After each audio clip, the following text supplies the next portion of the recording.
Different date, same fate. I'ma knock out Jake Paul.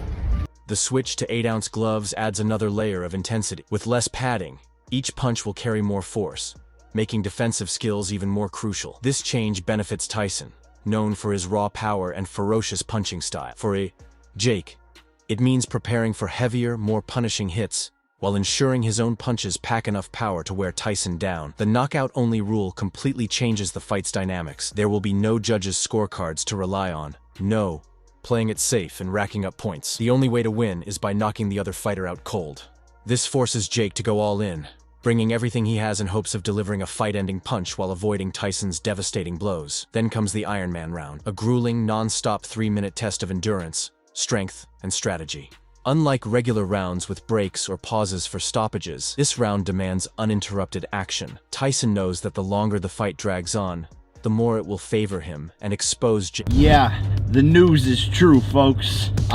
Jake Paul, will be fighting Mike Perry, Tampa, Florida, July. Favor him and expose Jake's vulnerabilities. For Paul, surviving this round will require immense willpower and physical conditioning. Finally, the random drug testing rule underscores Tyson's commitment to fairness and integrity in the sport. There will be no shortcuts, no loopholes, and no chance of either fighter gaining an unfair advantage. Both must adhere to strict protocols, ensuring they are in peak natural condition. All these factors combined make it clear: Jake Paul is stepping into a fight unlike any he has faced before. The question now looms: can he endure Tyson's brutal conditions? Or has he bitten off more? Heartbroken, speechless, like gutted. We've been working so hard over here, everyone in this camp, and I just feel bad for everyone involved in this. Old adage rings true: you reap what you sow. With the fight approaching, the world waits with bated breath to see if Jake can rise to the challenge or if he's already in over his head. Tyson's insistence on random drug testing sends a powerful message.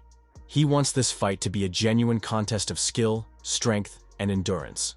The added scrutiny ensures a clean, fair competition and introduces yet another challenge to both fighters' preparations.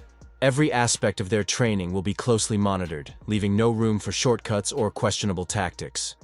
On top of that, Tyson has implemented a strict no-clinching rule, setting penalties for excessive holding during the fight. Clinching, a tactic often used to slow down the pace, catch a breather, or disrupt an opponent's rhythm, will not be tolerated. Tyson wants non-stop action, a pure battle of boxing prowess. This rule forces Jake Paul to stay on his feet, engage in continuous movement, and maintain his composure under Tyson's relentless pressure. He won't be able to rely on clinching to escape danger or buy time. Every second in the ring will demand his full focus and stamina. With these new conditions, Jake Paul faces an uphill battle. The extended fight length, reduced rest periods, smaller gloves, knockout-only rule, the brutal Iron Man round, and now the no-clinching stipulation create a formidable set of obstacles. Fight. Yeah, the biggest ever. Ever. It's on pace to be the biggest fight ever. Yes, and we're involved.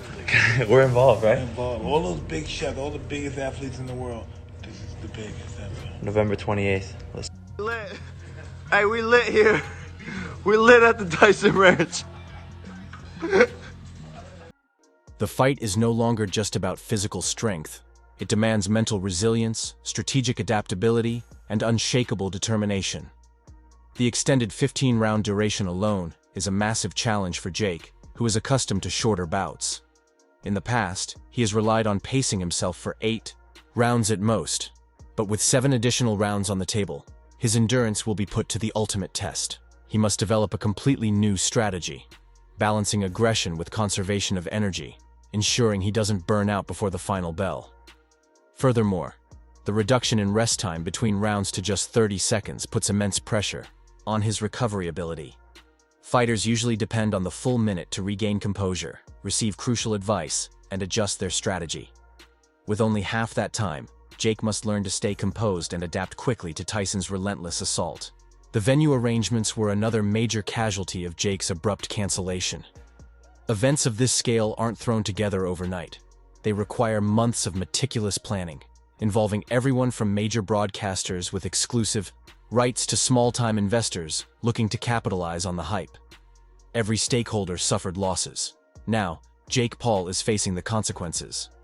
The controversy surrounding the hefty $350 million fine triggered a fiery debate. Critics argue that the amount is outrageously high and question whether it can even be enforced. Meanwhile, Jake downplayed the situation, calling it a simple misunderstanding. Sure, like anyone's buying that. This was typical Jake Paul, slipping into his familiar role as the charming rogue who just made a little oops. According to Jake, his words were taken out of context. He doubled down on his commitment to making the fight happen and assured everyone that November would see the two heavyweights finally square off. But Mike Tyson wasn't having any of it. His trust had been shattered, and he wasn't about to let Jake slide so easily. Tyson dropped an ultimatum that sent shockwaves through the boxing world. If Jake wanted the fight, it would be on Tyson's terms, and those terms were downright punishing. On July 10, 2024, Tyson revealed the new fight rules, specifically designed to push Jake to his absolute limits. This wasn't going to be just another boxing match. The first major change? An extended fight duration. Instead of the typical 8 rounds, this bout would stretch to a grueling 15 rounds. That's right, Tyson was bringing back the old school format, demanding a level of stamina and endurance that Jake had never faced before. For a fighter accustomed to shorter matches, this meant an entirely new training regimen. He'd need to carefully manage his energy, know when to attack and when to hold back. The extended rounds meant more time to make mistakes, more chances to wear down, and a relentless test of endurance under extreme pressure. Then, Tyson shortened the rest period between rounds to just 30 seconds instead of the standard 1-minute break. This left barely enough time to catch a breath, making recovery between rounds a serious challenge. Normally, fighters rely on that minute to regroup, receive advice, and regain composure. But with only half the time, the pressure would be relentless. Another brutal change? The gloves. Tyson insisted on using 8-ounce gloves, lighter than the usual 10-ounce gloves used in many pro bouts. While it might seem like a minor tweak, it's a game changer. Lighter gloves mean less padding and harder punches, increasing the impact of every strike. Jake would need to adjust his defensive skills to withstand Tyson's powerful shots while maximizing his own punching power. Then came the biggest curveball, a knockout-only rule. No points, no technical decisions, no judges' scorecards. This fight could only end with one man on the canvas. This rule added enormous pressure on both fighters, but especially on Jake, who couldn't rely on outscoring his opponent. He'd have to go all in every round, aiming for the knockout with every punch. For Tyson, this rule played right into his strengths. Known for his devastating power, he held the psychological upper hand, forcing Jake to fight his fight. Tyson also introduced the Iron Man round, a punishing twist that required 3 straight minutes of nonstop action. No pauses, no referee interventions. Just a relentless test of stamina and willpower. Tyson, the master strategist, knew this round could tip the scales in his favor. Lastly, Tyson enforced mandatory and random drug testing throughout training and leading up to fight night. This was a clear message. No shortcuts, no excuses. With these brutal new conditions, Jake Paul was facing the biggest challenge of his career, and the world would be watching to see if he could survive Iron Mike's battlefield. The announcement left fans both intrigued and doubtful, igniting discussions about what the fight could mean. Mike Perry, who had made the leap from MMA to boxing, brought an entirely different energy to the ring. His gritty, no-nonsense fighting style stood in stark contrast to Jake Paul's flashy showman persona. Promotion for the Paul vs. Perry showdown kicked into high gear, with Perry, never one to mince words, vowing to turn the fight into a war, fueling excitement. Yet, the ghost of the cancelled Tyson bout lingered, leaving fans to wonder about the epic clash that never happened.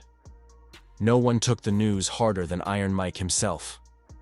Picture a man so dedicated that he'd power through the agony of an ulcer rather than back out of a fight. Now imagine Jake Paul thinking he could just walk away. Who did he think he was dealing with? Mike Tyson doesn't mess around, especially when millions of dollars are at stake. His first response? Slapping Jake Paul with a jaw-dropping $350 million lawsuit. Why such an astronomical figure? The financial losses caused by Jake's abrupt decision were staggering. Companies like Monster Energy and DraftKings had invested heavily in the Tyson-Paul fight, pouring millions into promotional campaigns that became worthless overnight. Carefully negotiated sponsorship deals, set up for what was supposed to be one of the biggest boxing events of the year, turned into catastrophic failures.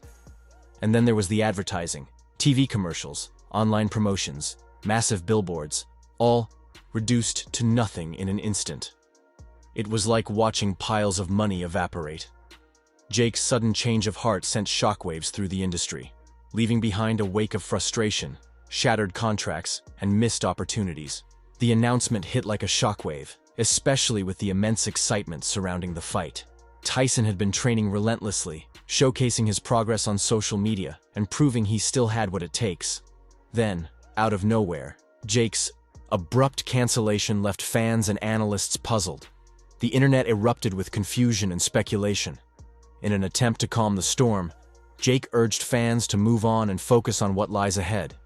However, that approach didn't go over well. Fans were disappointed, while promoters and sponsors were downright furious. Just when everyone thought the drama had peaked, Jake threw another curveball. He revealed a new opponent, Mike Perry. The bout was set for July 20th, 2024. As for Jake's reasoning behind the change, his only explanation was, Mike Perry is a great fighter and a true competitor. And that was it. No further details. Mike Tyson has thrown a major wrench into Jake Paul's plans by introducing new fight rules for their highly anticipated match on November 15th. Initially, Jake attempted to back out, assuming he could dodge the fight by arguing that Mike, who is approaching 60, wouldn't be in peak condition. However, Tyson wasn't about to let that slide. He hit Jake with a staggering $350 million fine for acting like he called the shots. Realizing his blunder, Jake quickly backtracked, pleading with Tyson to proceed with the original fight date. Now Jake is forced to face the music, with the newly imposed fight regulations seemingly tailored to push him to his limits. The drama began on July 5th, 2024, when Jake Paul sent shockwaves through the boxing community by announcing the fight's cancellation. In a YouTube video, he explained his decision, citing concerns over Tyson's well-being. According to Jake, medical experts had advised that the 58-year-old legend might not be physically fit for the bout. Jake framed it as a move, made out of concern and respect for Tyson's health, or so he claimed.